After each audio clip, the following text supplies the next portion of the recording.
think that's it. All right, I've got a few things that I want to say. One, it looks like they found it, 370. A U.S. official says air safety investigators have a, this is in quotes, high degree of confidence that a photo of aircraft debris found in the Indian Ocean near Reunion, as a matter of fact, or on Reunion, washed up, is of a wing component unique to the Boeing 777. I think Boeing is sure, though they haven't, identified the numbers yet. And I think this is 370. So everybody can stop scouring Diego Garcia. And I think probably what they're doing is they're trying to figure out the proper protocol to notify relatives. And, of course, they do have to read the number. So we'll see. But it looks like they have found it.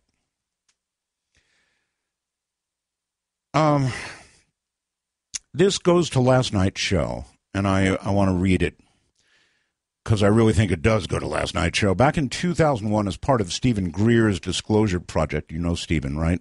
Sergeant First Class Clifford Stone blew the whistle on what he referred to as unacknowledged special access groups, or USAPs, within the U.S. government.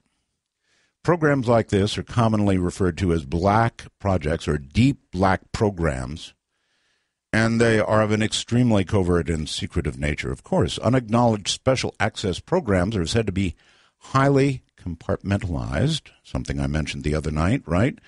And even with those, the necessary security clearances can only access the information on a need-to-know basis, and you only need to know so much.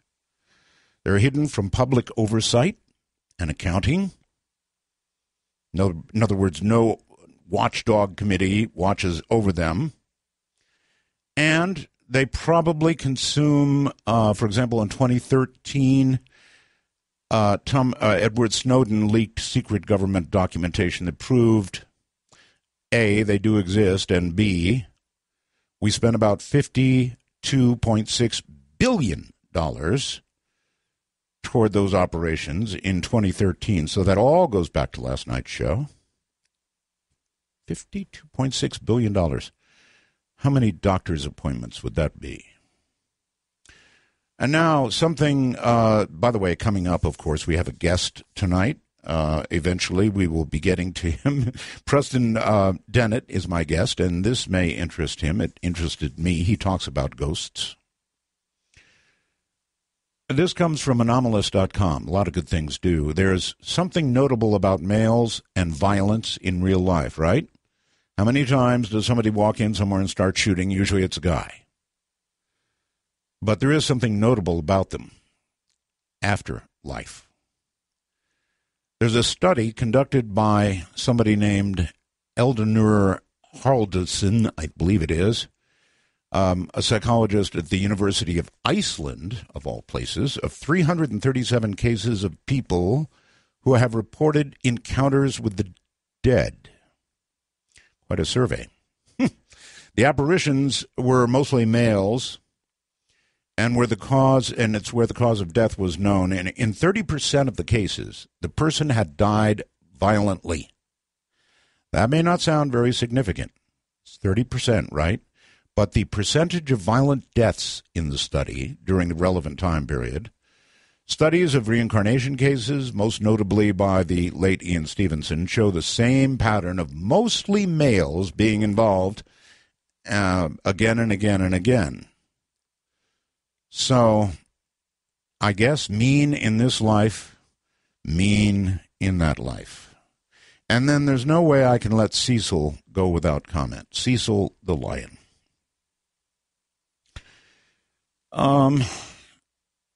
It's got to be the saddest doggone story I've ever seen. Cecil was killed by a dentist. I guess you know that now, right? This was a lion in a preserve in Africa. In a preserve. And it is said that it was lured out of the preserve so this dentist could, from what I heard, shoot arrows at it.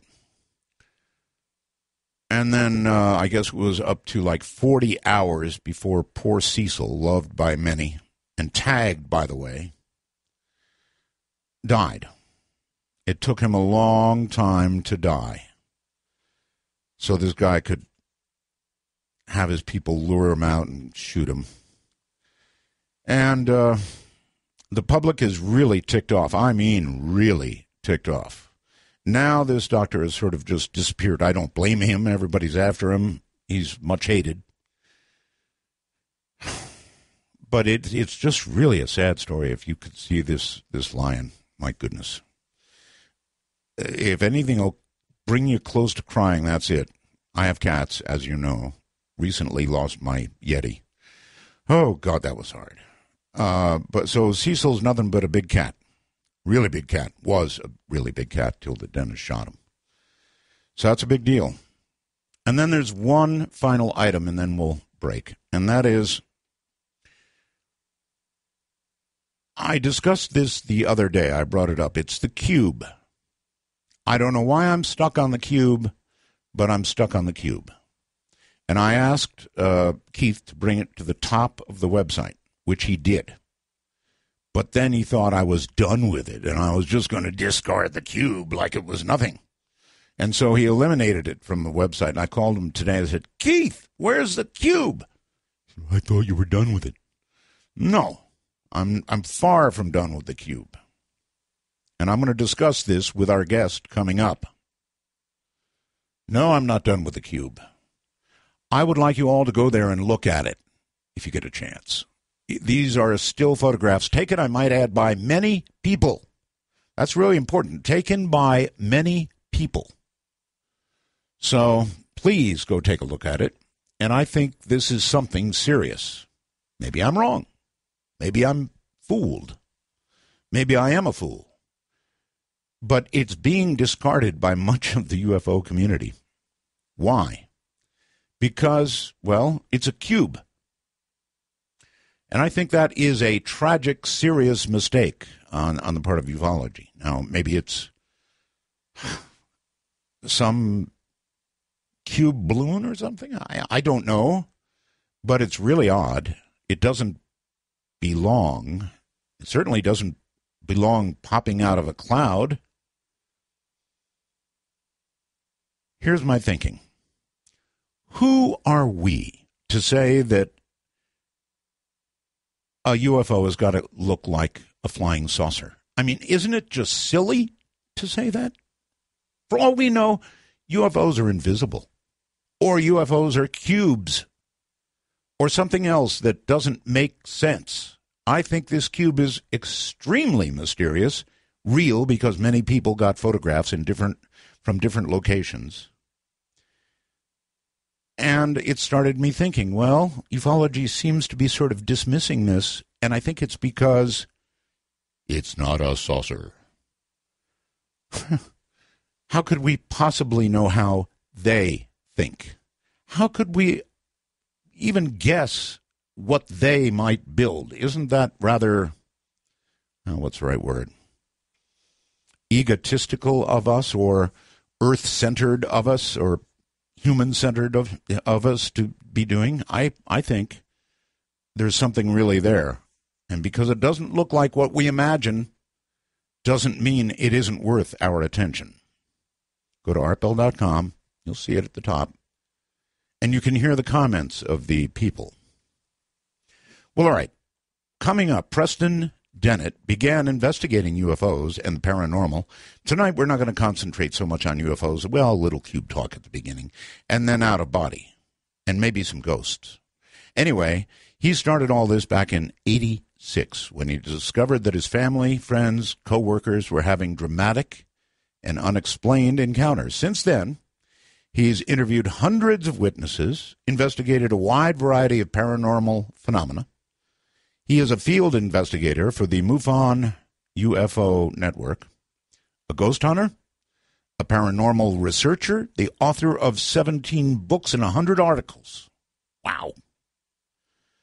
Been all over the place. Radio shows, TV shows, history channels, deep sea UFOs and UFO hunters. His research has been presented, for example, by the LA Times, LA Daily News, Dallas Morning News. You get the idea. All over the place. He's taught various classes on paranormal subjects and lectures across the U.S. He currently lives in Reseda, California, and he'll tell you all about his website. He will be here. Well, all right, on now to Preston Dennett. We're going to talk about a lot of things out of body, mainly, I think, but we're going to start with the cube. Hey, Preston. Hi, Art. How are you doing? I'm doing really well. You are in Reseda, California, right? That's right. Okay. I called you before the show, and I said, look at the cube. And I take it you did. I looked at the cube. Okay. Now, it doesn't look like a UFO. Well, in the strictest sense, I guess it does. It's unidentified, and it appears to be flying. Other than that, though, it doesn't match up with what most people think it ought to look like, but it's weird. Really weird. Right. No, it's not silver or metallic. It's not saucer-shaped. It's not V-shaped. It's not, spherical. Right. These are the common ones that, I think we hear a lot of. Yes, but, they might not think like us, huh? Well, how could they possibly? I mean, by definition, they are alien. And this is one of the things that's really, I think, kind of frustrating and at the same time interesting about, investigating UFOs is the variety of these craft. Yes, we do get a lot of saucer shapes, but, I don't think there's a shape out there that, we haven't heard about, whether it's, crosses or donut shapes or crescent shapes or, it just goes on. I had one guy tell me, I don't know how to describe the shape. It wasn't octagonal. It had all these different sides that were, different lengths. It was very oddly shaped, like a lump. That's how he kind of described it. We seem to want it to be a saucer, Yeah, saucers are nice shapes, definitely. Very convenient, but certainly that's not the only thing people are seeing. I think that came from the early movies, science fiction movies that we had, because they were all saucers. Right, it's interesting because Kenneth Arnold, he didn't actually see saucers, and apparently the Roswell craft wasn't, technically a saucer. There you go. Right, so. You're absolutely right. Okay, well, anyway, I really wanted to call attention to that. I want people to look at it. It is, to me, as much, if not more, of a mystery than, stuff that's like a saucer. Yeah, you know what I like about the photograph actually is you can see this thing before it's fully formed. Oh yes, so it's as if it's interdimensional and coming into our physical space. That's the other thing. Who says their method of propulsion is remotely like anything we even imagine? It might have just materialized there. Right, but you can see it interacting with the cloud. Yes. It clearly looks like a very large object at quite a distance from the cameras. Yes. It would be hard to fake for sure. It would, and I don't think it was a fake. When people get it from different angles, I suppose it could be a fake craft, as it were, but it's not a fake photograph, that's for sure. Well, I listened to the interview, and you can tell the witnesses are obviously sincere. Yes. And with multiple witnesses, well, right off the bat, there you've got a good case. But it didn't go nuts like most things like that would, and I'm convinced the reason it didn't go nuts, even though it was covered, is because it didn't look right. Right. It's kind of Arthur C. Clarke, 2001, The Monolith. Kind of, maybe it scared people a little bit. Exactly right. I'm getting a little notice of internet connection problem from you, but I don't hear it. You sound great. Yeah, I can hear you fine. Oh, well, so much for you, Skype. All right. Let's move to OBEs, and I really, really love the subject of OBEs, Preston. I only had one in my whole life.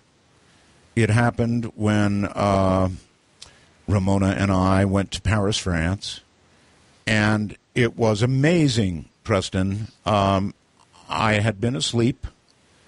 I woke up, and it's like somebody snapped a switch. And this is the only way I can describe it. I was in the most joyous, welcoming, amazing place I had ever been. It was absolute pure joy, but it scared the heck out of me, and I snapped right out of it. I was somewhere else. Instantaneously, I was somewhere else. An amazing place of some kind. But boy, did it shock me, Preston. I didn't do any tours. I didn't get to go to some other place on the earth, as people have been described to do with OBEs. but it was incredible. There aren't words. So no, there really aren't. I know exactly what you're talking about. But we're on a radio show, so we're going to have to find words. So what is an out-of-body experience? Well, the simple definition is an out-of-body experience is when you perceive yourself as being separate from your body. And to elaborate on that a little bit, we all have a dream body, or an astral body, if you will, which is separate from the physical. And in fact, we're kind of projecting down here from the so-called other side into a physical body. So an out-of-body experience is sort of the reverse of that. They call it projection, but in fact, we're going towards, our source. And we not only have... We're going toward our source. What do you mean? We not only have a physical body and an astral body. As you get into this, it gets a little bit more complicated than that. Wait. What is the source? Where we come from, God, all that is, the spirit which moves through all things, the universe, the light. It goes by many different names in different cultures, but it's pretty clear when you start doing this stuff that there's something up there. Okay, I'm going to give you a gift that will keep on giving, okay? I'm ready. You mentioned the light, right? Right. Mm-hmm. John Lear is a friend of mine. You know the name, I'm sure, right? Oh, absolutely. Okay, Learjet fame, Daddy. Anyway, I did a very serious interview with John Lear, one in which he said, the most important thing I'm ever going to tell you, Art, or something along those lines, is as follows. When you die, you will have a choice of going to the light or the darkness. Don't go to the light. It's a trick. And I'll leave you with that, Preston, for you to think about that the rest of your life. It's bugged me ever since. I don't know. I've been in the light. I've gone out of my body. I've done all of this. And, so you're here to say the light is the way. It's part of the universe. There's a source there. There's something really wonderful within the so-called light that near-death experiencers are reporting. Absolutely. So are you sure enough of the goodness of the light to say, John's all wet, go to the light? Go towards the light. Yeah. I think that you're going to be fine. You can. What I would say when you're at that point, make the decision then. If this is not something you don't want to do. I mean, if you're uncomfortable with it, see this you can turn away. Driven me nuts ever since. I mean, you make the wrong choice and there's no going back. Well, here's the problem. I mean, this is a big problem on the other side. People who don't go towards the light, who are stuck here on the physical plane as ghosts. And a lot of these people don't even know they're dead. And this actually turns up in pretty much every out-of-body book I've ever read. All right. Did you hear what I read at the beginning of the program about the study in Iceland of the people who died violently? Yes. Yes, I heard it. I'm like, oh. Yeah. This is a problem. So it's real. In other words, I've said jokingly a few times, nasty on this side, nasty on that side. You think some truth to that? Oh, yeah. There's kind of levels of vibration. And if you are vibrating, with low-level emotions like lust or anger or greed or all of this kind of stuff, violence, you're not going to be able to move up to the higher realms where it vibrates much faster. It's much more beautiful. You have many more, what I would call, I guess, supernatural powers. This sort of thing. I've had the lust thing. Oh yeah, this is something that the astral body is actually called the desire body, and really? This is something you'll find out pretty quick if you start doing this sort of stuff regularly, because this is where all your emotions come from, and your suppressions and anything you've really not dealt with. And when you pop out of body, this is not at all unusual for people to become absolutely terrified. Yeah, I get that. Or completely joyous, or consumed with lust, or the desire to eat food. It seems to me if you pop out of your body and then get consumed with lust, you're in real trouble because you need that body. Well, it's very much like having an erotic dream, you might say, except you're awake. Yeah. I get it, sure. So you can. It's actually a really wonderful experience because you can have live out pretty much any fantasy you want. You can create feasts of food. You can do just about anything that you can think of. The power of thought on the other side is amazing. You just think it, and it has a huge effect. The way you're talking about it leaves not much question in anybody's mind. You've been there. I absolutely believe I have. I really do. I think that we actually all have out-of-body experiences, but the trick is really remembering them. And I'm not alone with this. This is what other out-of-body travelers say as well. Oh, really? Oh, yeah. Gee, I can't forget mine. It was so profound that I can't forget it. There are various tricks, aren't there, to getting out of your body. Let's go there. I have heard it said that, for example, feeling paralyzed and hearing a buzzing sound is very frequently something that precedes a possible OBE. Is it true? Right. That's called the vibratory state, and that means you're ready. You're actually feeling the higher vibration of the next dimension, which is what that is. So you're ready to go. It's basically just a process of relaxing till you get to that point. Okay, I've been there. I can't get past it. It's too scary. Yeah, there's a huge fear barrier which you have to get over and just do it. The thing to remember is you can't be hurt when you're out of body. It's a non-physical state. I know. This is what everybody who talks about OBEs says. You can't be hurt. But I don't know. Let me ask you this. When you're out of body, is that, I hate to use this word, but I'm gonna, is that your soul that is separating from your body, in your opinion? I don't know if it's quite like that, rather than it's just sort of an awakening to what's already there, or kind of reaching out to the larger parts of yourself. To a certain extent, it feels like that. I mean, it feels like you are no longer in your body. If you get good at this, though, you can get to a point where you can do what's called bilocation. And I've had just a few tiny tastes of that. Do you think we have souls? Oh, yeah. Well, then, when you leave your body, would it be your guess that it is probably your soul that's a-leaving? We have to be a-leaving right now. We'll be right back in a few minutes. So relax, enjoy yourself.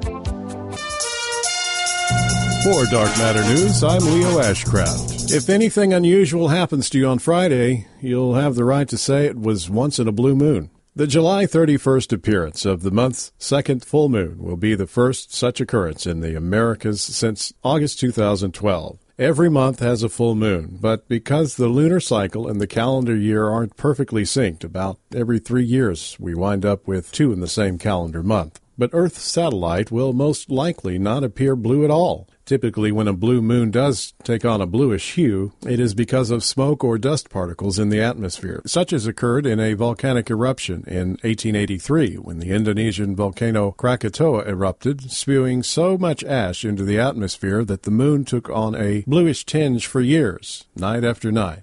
After the massive explosion, which scientists believe rivaled a 100-megaton nuclear bomb, the volcanic debris caused vibrant red sunsets and the moon to have a bluish tint. The dark blue tone of an evening sky can affect the coloring we perceive as well. So when the phrase once in a blue moon was coined, it meant something so rare you'd be lucky to see it in your lifetime. The most recent blue moon that was truly blue in hue was in Edinburgh, Scotland in September 1950. This is Dark Matter News. Well, it seems every day you're hearing something new that Google is doing, and that includes balloons that fly high in the sky to bring internet infrastructure to locations that can't be wired easily. This week, Sri Lanka announced that it's the first country to ever get universal internet access from Google's Project Loon. Thanks to a partnership with Google, the country promises affordable high-speed internet for all of its residents. This is a landmark moment for Loon, and clearly for Sri Lanka.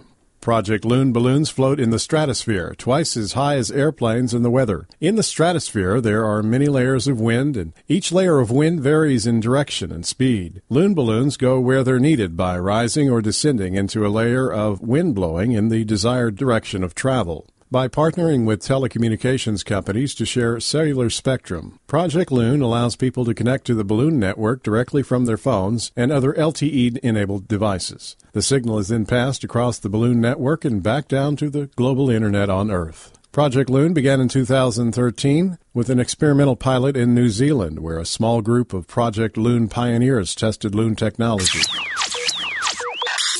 You ever dreamed of being able to see the benefits of exercise without having to, exercise?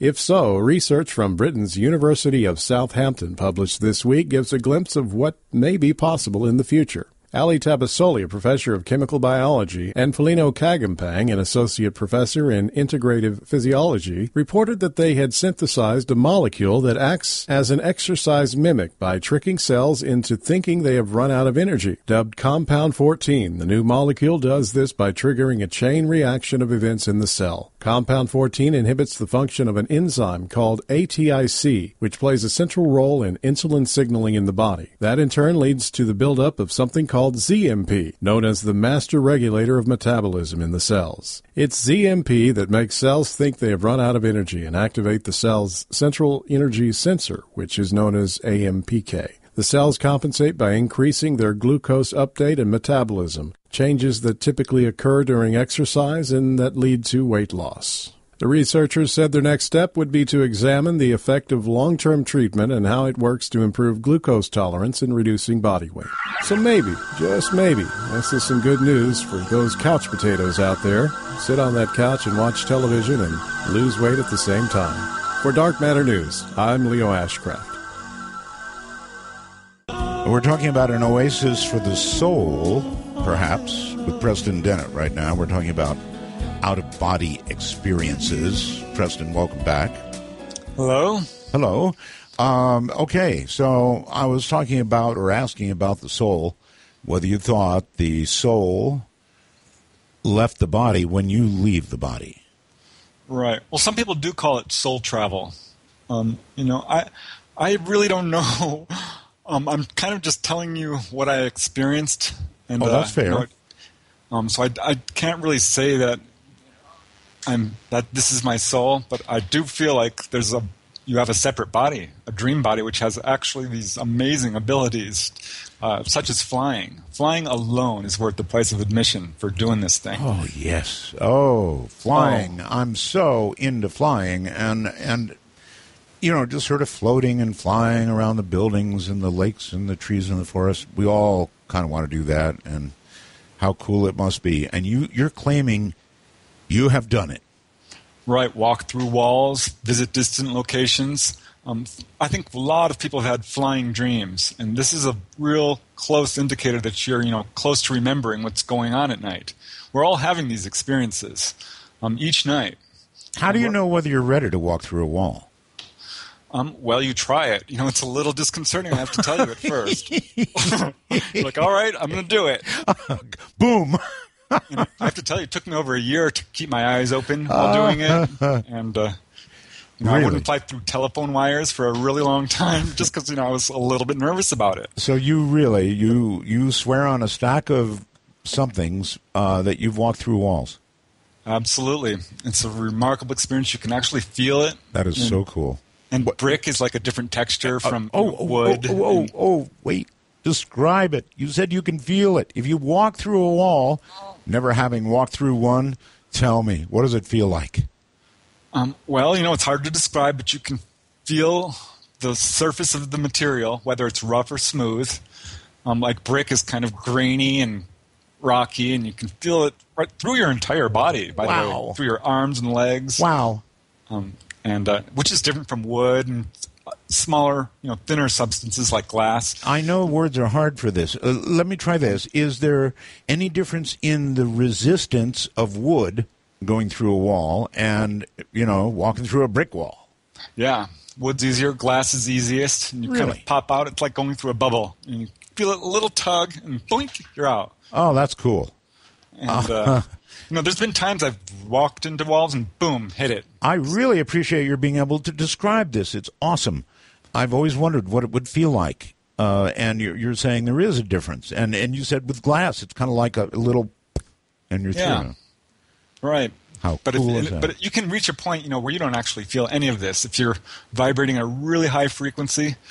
But normally when a person pops out, they're still pretty low frequency and they're trying to just orient themselves. And you try and walk through a wall and you might bounce off of it, which has happened to me many times. It took me a little bit to learn how to do it. Well, see, that's what I'm worried about. Failure at walking through walls probably has some consequences, especially if you're really sure of yourself and you just go strutting right up to it, boom. Yeah, there was one time I popped out of body. I'm like, yay, I'm doing it. I flew through my bedroom door, flew through the hallway door. I was into the hallway outside, and I flew down the staircase of my condo building where I lived at the time. Yes. And landed into the second landing and sunk right up to my knees. And I'm like, oh no, what do I do now? Like flailing around, and I lost consciousness and was pulled back into my body. See, that's part of the really scary part to me. It just really is. The possibility that you might sink into something, for example. Ooh, that's not good. Well, let me alleviate at least some of your fears, because the truth is, what I've found is it's very beneficial, and that the dangers are way overstated. And I found, in fact, it's got a lot more benefits than dangers. There's no real danger of getting locked out of your body, or getting possessed, or going too far away, or getting lost, or anything like that, because you have this silver cord, which pulls you back. In fact, the problem is staying out. That's truly the problem. And you get pulled back at the least if you even think about your body. If you have, a lot of fear, it will pull you back. A lot of emotion of any kind will pull you right back into your body. I've got to give you this. Every person I've talked to on OBEs over the years has said roughly the same thing. So, that resonates with me. I've never had a description of walking through things. That was really cool. But the part about getting yanked back, if there's danger or if there's big emotion or something like that, most have said that. That's what causes me to kind of buy into all this, Preston, because everybody's saying the same thing. Oh, yeah. At first you're thinking, my God, is this happening to me? This can't be real. I must be dreaming. And you get into this sort of quest. And beginners always want to start moving objects. I tried that for years, and I still can't do it. There's some people who claim to be able to do it. Right, not possible, I guess, huh? I haven't been able to do it. But you want to. What I did was able to do is go to a distant location and look at it, and I'm like, wow, I didn't expect this to look like this. It was a location near my house, which I'd never been to. Yes. And I'm like, all right, I'm going to go there and see if this is actually true, because what it was the Cement River, which is near my house at the time, and it had dirt banked up on the sides, huge amounts of it. I'm like, there's no way. This is a cement river. There was plants growing and all this stuff. I'm like, I have to go see this. And this is how I got proof that, this is not, the first time I got proof that this is not just a dream. Because it's very, pretty disorienting when you're out of your body and you're walking around. You feel like a ghost. All right, so here's a question for you. If you are out of your body and try to move something, is it just your hand that goes right through it? Right. Or you might think you actually moved it. And because there's kind of weird duplicate energy forms, I guess, thought forms, that you're moving around, which do move, but it's not the actual physical object. So, I haven't been able to do it, and I was obsessed with it because, I don't know, I felt like this ghost walking around, and I was dealing with a lot of emotions, dealing with a lot of lust, a lot of gluttony. I would create these feasts of food and all this kind of thing. That brings up another topic, which I want to ask you about. You said you felt like a ghost. Is it possible, Preston, that some ghost reports are people doing OBEs? I would be surprised if it wasn't the case. Really? I think that there's a few verified cases, not nearly as many as I would think would be out there. But almost certainly that has to be the case. Because there are a lot of cases in the literature, at least, where people have gone over to other people's houses and appeared, which I've tried to do, by the way. And I'm flying around in front of people. I'm like, here I am. Do you see me? Do you see me? Seriously? And, they don't see me. They cannot see me. But you can see what they're doing, right? Right. If not, can you hear them? Well, let me think about that. I don't think I've been able to do that. I'd have to, I don't think so. There's been a couple of cases Yeah, I was once, went to San Diego. I have a friend who lives down in San Diego. Thought, this is a far way to go. I'll try that. Okay. And this is kind of what you do. You have a plan in mind. And if you don't have your agenda ready, you're going to get distracted. You're going to lose consciousness. You have to really focus. It's a tightrope of consciousness. You're saying you can plan this like you would a trip. Exactly. Wow. You really hesitated when I asked you about whether you could hear people. That's interesting. You would think the auditory aspect of it would either be shockingly there or even more shockingly missing. Well, when you go to the other side, so to speak, yes, it's telepathic. You do hear music and things like that, but when people are talking, you're hearing them in your mind. Okay. That says it all. Do you always hear them in your mind, or sort of just if you want to? Usually. Not always. No, I once popped out. This is something I wanted to do. I said, I want to meet an enlightened master, someone who's made it. Right. And this beautiful woman appeared on my balcony, just a beautiful blonde woman. She says, keep your eyes open. And she grabbed my arm and pulled me up. Of course, I closed my eyes. And I instantly opened them, and she's depositing me into this field. And there's this guy sitting on a chair who I'm presuming is, the enlightened master.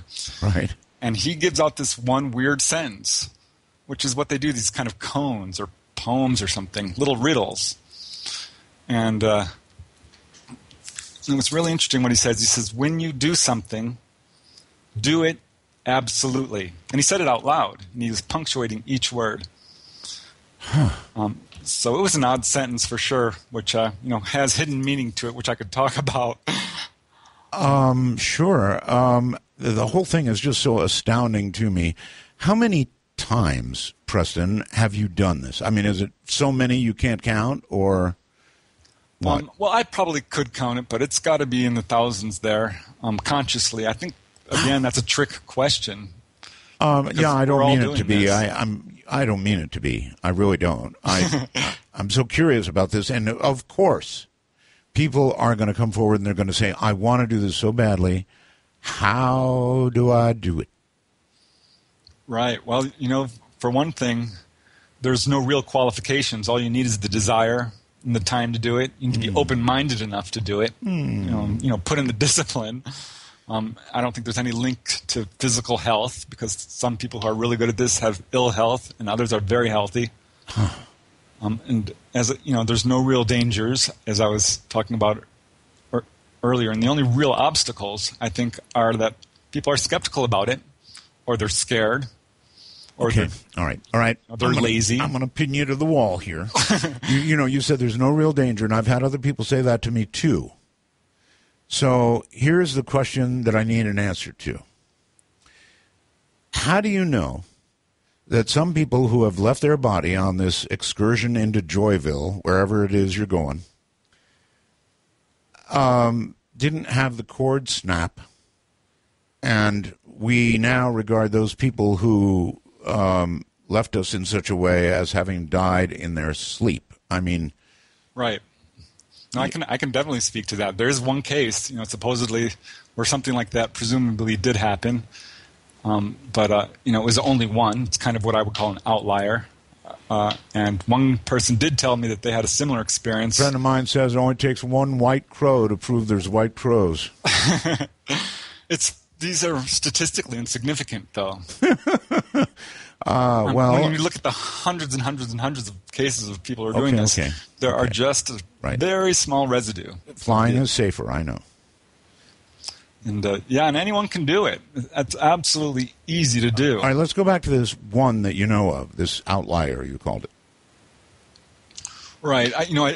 All I can tell you about the case is supposedly that this lady was proficient at doing out-of-body experiences, and one day died at a young age. And there was no real link that they could make, specifically that she was out-of-body practicing at the time she was doing it. But it's one case we have of people who are really good at this and are doing it regularly, and they die at a young age mysteriously. Most of the people experience actually the opposite. I've got 20 cases now I'm worried of people who got healed of chronic illness, or healed of cancer, or healed of all kinds of illnesses, colds, healed Just of from hip just from injury. being out of their bodies? Absolutely. Yeah, there's these energies on the other side. This is where your perfect body is. The astral body is the superior body. It doesn't age, and your physical body is kind of modeled after it. So you can actually reach these healing places and heal yourself of physical illness. Now, see, that's making quite a claim. Yeah, I've got 20 cases. They're anecdotal, but one really good one is Bruce Moan. He cured himself of sarcoidosis, which, his case was a really bad one, and it's often fatal. And he was getting worse and worse and was able to go out of body and work on this wound. Better than temples. Obamacare, huh? I recently, tried to go to one of these healing temples and was successful. I couldn't believe it. I was so excited. You're saying there are temples on the other side where you can go to be healed. Right. I'd read about them several times. People have, you hear different kind of explanations and descriptions, I would say. And I'm like, well, this is something I want to do. I'm going to put this on my list. And I did it. I popped out of body and I, made the command, sort of made the intent known. And at that point, you're pulled off through the other side or up into the sky. Really, I was 50 feet up above my house. And then, boom, you go through this weird barrier, I guess you would call it. And you're on the other side. Wow. And it's what I would call the heavenly realms. Honestly, I'm not a very religious man, but this is what it feels like. I mean, I'm not overly religious either, Preston, so I'm with you there. I have hopes, but I have no strong faith, and I wanted to see. I wish I did. I wish I did, and it might well be that seeing what you're describing would absolutely do the trick for me. Bring me to the healing temple. Hey, I've got a bad back. Exactly what you do. Anyone can do this. You just meditate on this subject as you go to sleep. There's various ways of reaching the other side, and you don't have to go through all the weird exit sensations and things like this. I'm going to say about half of the out-of-body experiences I have, I just wake up on the other side. And, you're fully awake, by the way. Colors are much more vivid. It's the real reality. This is a pale comparison. If I can just get past the fear. I mean, it really is scary, Preston, because you do go through that thing where there's a humming sound, and you may go through feeling paralyzed. These are frightening things to happen to a person before you get to something better. They really are scary. Oh, yeah, and it can get very loud. It can feel like an electric shock and feel like you're standing next to a jet engine. That's what I mean. But, that's as bad as it gets, and then pop, you're out, and boy, is it worth it. And there's just so many things you can do. You can learn about your past lives, for instance. You can visit deceased loved ones. And so, by the way... Slow up. Past lives. My goodness, Preston. So you believe in reincarnation? Well, I think I'm leaning towards it for sure because I have some weird memories flowing through my head, which I can't pinpoint to this life. Okay. And this has kind of always been that way for me. But really, when I started going out of body, I'm like, all right, let's see a past life. And you did? I was able to do it several times. May I inquire what you learned of yourself? I learned that at a lot of them. One life was, as a Native American. It's really interesting because often you're taken to the most traumatic or emotional incident of a lifetime, which is often the death scene. This was one where it wasn't. It was sort of the, what would you call it, come of awakening, where a 17-year-old turns into a man type of ceremony. I would definitely not want to go to my death scene. Yeah, it's scary. Let me tell you, I pulled out from a couple of them. I'm like, no, I'm not doing this. Because, this is something, you learn a lot about yourself. I learned a lot about, my obsessions with ships, for instance. Ships? I've had a lot of lifetimes where I was on, in the Navy or sailing or a pirate even. Wow. A lot of lifetimes where I was a monk, which I found kind of interesting because I'm really not religious, but I'm kind of really into the same sort of thing if you think about it. You know, you're like a travel agent for the other side. Oh, it's amazing. I can't ask people enough to just try this. You know, if you still have a fear, here's one really good way of doing it, is you think of someone you love who's already on the other side. And you can create a love bridge. And pretty much everyone has at least one person they know who's, passed away. And what you do is you just concentrate on that person that night and say, I want to see you. I want you to take me on a tour to the other side. I want to see how it's going. Let's connect. And it will happen. If you might take a couple of meditations, but often it'll happen on the first night if you're really into it. Well, I know a lot of people who have medical problems, take off to Bangkok in Thailand, get them taken care of, come home with extra money. That's one kind of travel for your health, and you're talking about an entirely different one, which is just so much harder for me. I can never get past that buzz. Just never get past it. Well, this is, of course, Midnight in the Desert. I'm Art Bell.